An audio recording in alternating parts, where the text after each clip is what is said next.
Hello and welcome to day 59 of 100 Days of Tonalism. This is your painter in residence, M. Francis McCarthy. You can call me Mike. And the study I've done today is by Francis Murphy, also known as John Francis Murphy or J. Francis Murphy. And the only title I have for it is Landscape. It might have another title, I don't know. Any of you that do happen to come across the title, you can definitely contact me through the blog and I will add it. I'm going to read a bit today about old J. Francis from a History of American Tonalism, 1880 to 1920 by David A. Cleveland. It's a really good book, and here we go.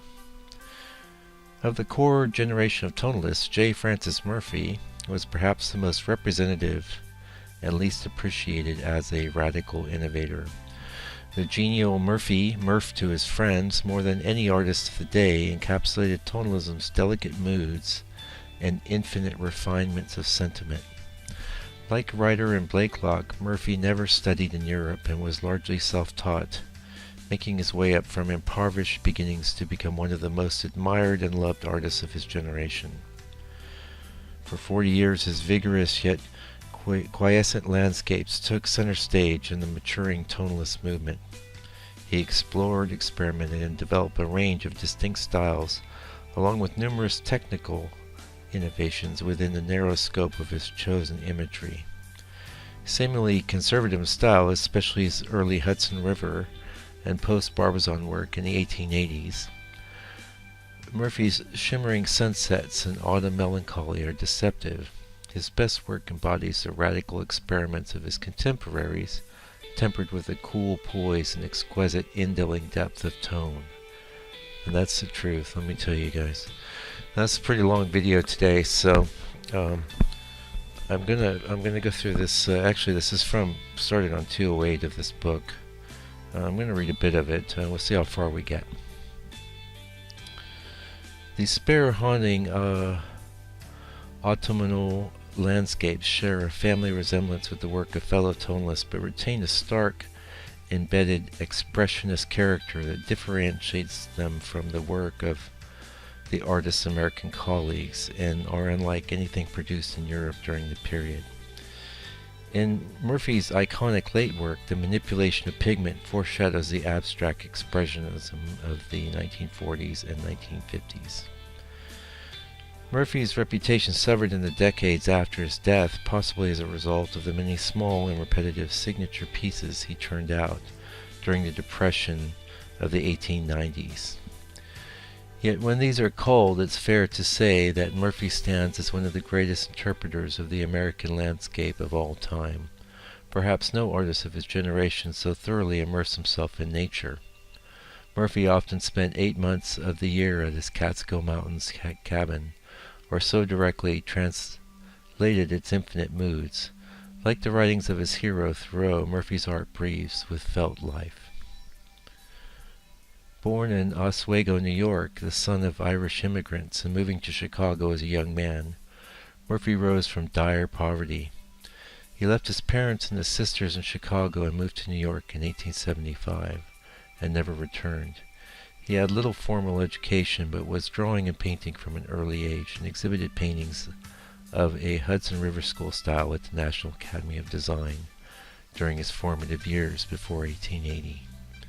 Murphy considers himself self-taught, and like Ryder, Blakelock, and other homegrown tonalists, his lack of European training and his reliance on his natural skills and attachments to the American scene allowed him freedom to move and develop in ways that fully expressed his temperament. Unburdened by academic ideals, his early draftsmanship honed on the details of landscape, especially the small plants that adorned the foregrounds of his earliest paintings. Was technically refined in the classic Hudson River manner. His move to New York proved decisive for his transition, where he came under the sway of a developing tonalist school, especially the mature Ines and the he was told to look for a broader painterly style found in William Morris Hunt's Talks on Art. a treasure trove of diaries, letters, newspaper clippings, and account books that Murphy and his wife kept, recording the highs and lows of a career in art, allows an unparalleled glimpse into the artist's life, and perhaps more important, offers an intimate view of the evolution of the tonalist movement between 1880 and 1920 through one of its quintessential representatives. Well, this is some really good stuff about Murphy, and I can tell that some of the stuff that I found online about Murphy has definitely come from this book. I don't know if I've been reading this book since I got it in 19, I'm really showing my age there, since I got it in 2011. But I am not even close to finishing it. I keep savoring it a little bit at a time here and there. Let's see, carrying on. The influence of Ines in the literary culture of the day is immediately apparent in the young Murphy's journal of 1878, in which he copied verbatim key sections of Ines's manifesto on art, published that year in Harper's Magazine. Passages in which Ines underlined the importance of unity and the expression of sentiment or emotion, such as, quote, "Its art's real greatness consists in the quality and force of this emotion," unquote. Murphy also copied down passages in which Ines warned against elaborate detail and overly finished work, quote-unquote mercantile finish, to the exclusion of inspiration which allures the mind to the regions of the unknown. Well, I can see we're getting close to the end here. If you would like to see more of my work, go to landscapepainter.co.nz. Thanks for joining us for day 59, and we'll see you tomorrow for day 60. Meanwhile, take care and stay out of trouble.